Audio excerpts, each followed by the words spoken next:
नाज़रीन, तकरीबन मुसलसल कराची में हम ये देख रहे हैं कि एक दिहाई से इमारतें जल जाती हैं, लेकिन उसके बाद लोगों की अमवात होती हैं।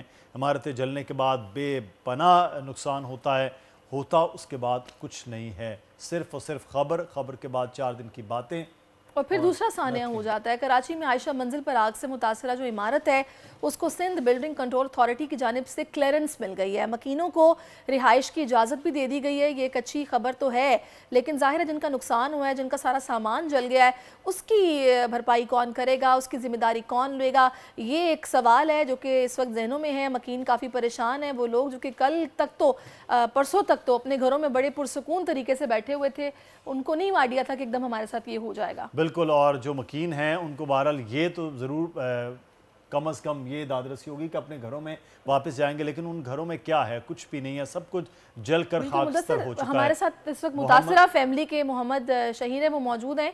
बहुत शुक्रिया शहीर आपके वक्त के लिए। इंतहाई अफसोसनाक वाक़या है जो कि पेश आया है, लेकिन क्या ये बात दुरुस्त है कि आपकी रिहायशी इमारत के नीचे जो फॉर्म के गद्दे थे उनकी दुकानें थी, वहाँ सिर्फ मैट्रेस फ़रोख्त होते थे, या उनकी मुरम्मत और तैयारी का काम भी होता था जिसकी वजह से आग तेज़ी से फैली है? ये फोम भी थे वहाँ पे और कपड़े वाले भी थे, ज्वेलरी भी थी, मुख्तलिफ शॉप्स थी, अलग अलग शॉप्स थी। मैट्रेस वाले फ्रंट पे थे, हमारी जो शॉप थी वो थी कपड़े की, वो बैक साइड पे थी। तो ये आग इतनी तेजी से लगी है कि क्या नाम है, सारी चीजों को लपेटे में ले लिया इसने, और जस्ट अ सेकंड में ये सब कुछ हुआ है। ये बहुत जल्दी हुआ है, मतलब कुछ लोगों को बाहर निकलने का मौका भी नहीं मिल सका। कुछ लोग बेचारे अंदर रह गए, जो अंदर रह गए वो बाहर नहीं निकल सके। अफरा तफरी फैल गई, बिल्कुल ब्लाइंड हो गया था। बाहर एग्जिट का गेट नहीं दिख रहे थे, हालांकि मार्केट में एग्जिट गेट बहुत सारे हैं, निकलने की जगह बहुत सारी हैं, लेकिन एकदम इतना अफरा तफरी और एकदम इतना स्मोक हो गया था कि बाहर निकलने का रास्ता नहीं दिख रहा था। जिसको जहां से जो रास्ता दिखा वो वहां से भागा। सही। अच्छा शहीर, ये कहा जा रहा था कि आपके जो आयशा मंजिल का इलाका है, बिल्डिंग है, वहाँ पर सुई गैस है, तो फिर एलपीजी सिलेंडर के आग कहा जाता है कि किसी दुकान में थी, वहाँ से ये शुरू हुआ है। तो आपके यहाँ तो गैस मौजूद नहीं है, सुई गैस? नहीं सर, दरअसल वो है कमर्शियल एरिया। अब हमारी मार्केट के अंदर ये सब गैस का सिस्टम नहीं है। वो था ये अच्छा। वो ज्वेलरी की शॉप थी एक, उधर वो जो शख्स था वो टांके लगाता था ज्वेलरी पे, जैसे कोई मेकिंग में जो लगते हैं ना, वो लगाता था। तो उससे आग हल्की सी फैली, काबू नहीं पा सका, उसने बताया नहीं किसी को। जब आग बढ़ गई तो उसकी लपेट में फिर चीजें बढ़ती रही। नहीं तो शहीर, उसके इर्द गिर्द जो दुकानें होंगी, जब वो नहीं काबू पा पाया तो क्या उसके इर्द गिर्द दुकानदारों ने भी उसकी मदद नहीं की कि फौरी यहीं पर काबू पा लिया जाता? नहीं, कोशिश करी थी, लेकिन जब तक देर बहुत हो गई थी। असल में बराबर में ही, उसके बिल्कुल बराबर में ही कपड़े की दुकान है। जब वो सिलेंडर फटा तो उसके बराबर में कपड़े वाले की दुकान है, और उसके बराबर में फिर वो मैट्रेस है।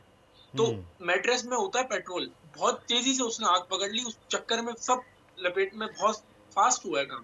विदिन सेकंड एंड मिनट्स में ये आधी मार्केट से बहुत ज्यादा आग थी, आपने देखी होगी। जी बिल्कुल। वो आग उस वक्त भी ये लग रहा था कि केमिकल है, और बाद में जब ये मालूम हुआ कि ये तो फोम मैट्रेस है, तो वो तो बिल्कुल पूरे का पूरा केमिकल होता है। अच्छा, आपके वालिद साहब भी जख्मी हुए हैं, वो भी जल गए हैं। एक तो ये बताइए कि क्या सिचुएशन है और कितने अफराद हैं? हुकूमत ने अभी तक किसी किस्म का कोई आप लोगों से रब्ता किया है? नुकसान घरों वालों का, दुकानों का, लोगों का हुआ है, तो किसी किस्म की कोई इमदाद की बात की गई है कि आपको हेल्प किया जाएगा जो आपका नुकसान हुआ? सर देखिए, हेल्प की बात जहाँ तक ये है, हेल्प अल्हम्दुलिल्लाह हम फिर खड़े हो जाएंगे, अल्लाह का शुक्र है। बस हेल्प सिर्फ इतनी चाहिए कि आप दुकान जो हमारी जो मुतासिर हुई है, आप सिर्फ दुकान मार्केट को रेनोवेट कर दें।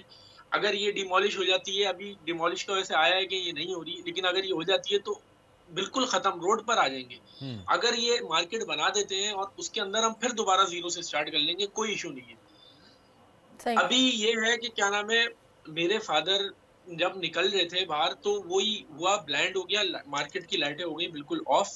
जब वो बाहर निकल रहे थे तो एग्जिट गेट उनको दिखा नहीं, तो ऊपर से जो तार थी जो जले थे वो उनके आगे गिरे शोल्डर्स पे, तो दोनों शोल्डर्स उनके डैमेज हैं, सर पे चोटें आई है।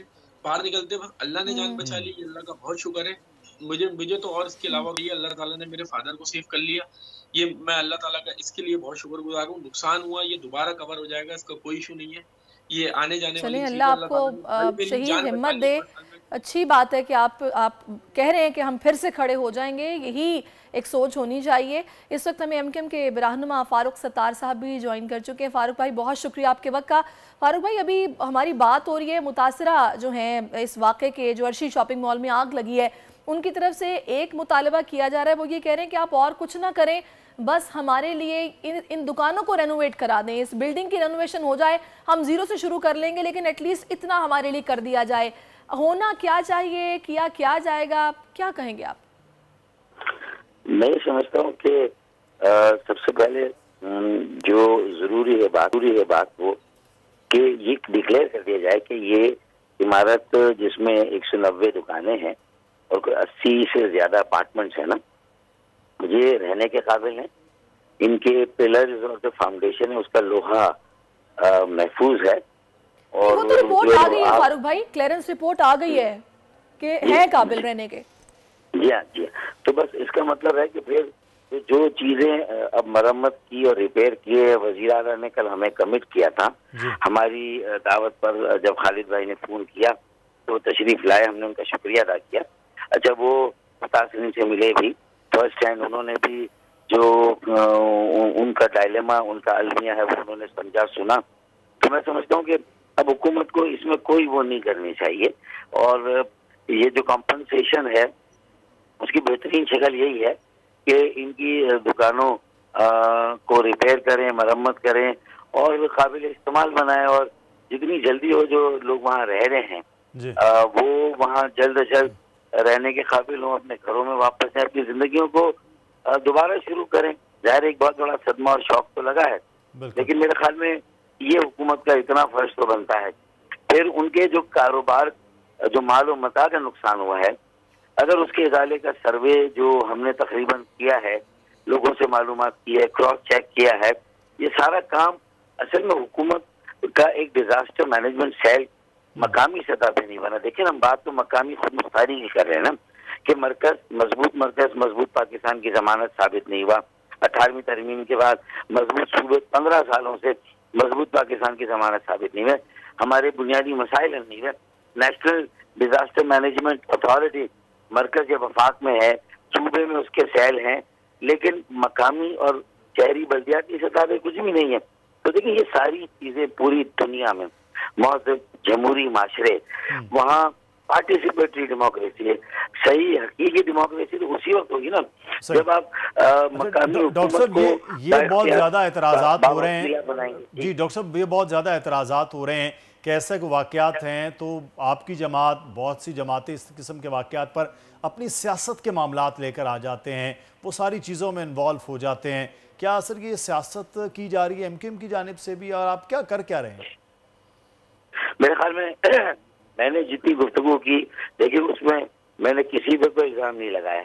मैंने कहा कि ये चीजें किसी का भी मेयर आ जाए ना, किसी भी जमात का, और किसी का भी टाउन में चेयरमैन आ जाए, टाउन में चेयरमैन जमात इस्लामी का है और मेयर कराची का है, सिर्फ विजिट करने, दौरा करने से थोड़ी फर्क पड़ेगा। ठीक है ना, एमकेएम पाकिस्तान तो सबसे पहले कैंप लगाकर बिल्कुल उस मखदूश मुतासरा इमारत के करीब लगा के, और उनको चाय, उनको खाना, नाश्ता सब अल्लाह के फजल से, कुर्सियां, आर्जी तौर पर फुटपाथ में उनके सोने का इंतजाम, उनके लिए लिहाफ, कंबल, ये सारी चीजें हमने अल्हम्दुलिल्लाह फराहम की। इसमें बाकी एनजीओज ने भी हमारे साथ ताउन किया। लेकिन देखें, अब मैं किसी पे बात कर, मैं कह रहा हूँ आइंदा ऐसे वाक़यात का सद्देबाब हो। बिल्कुल इस पर काम होना चाहिए और इसको सीरियसली लेना पड़ेगा फारूक भाई।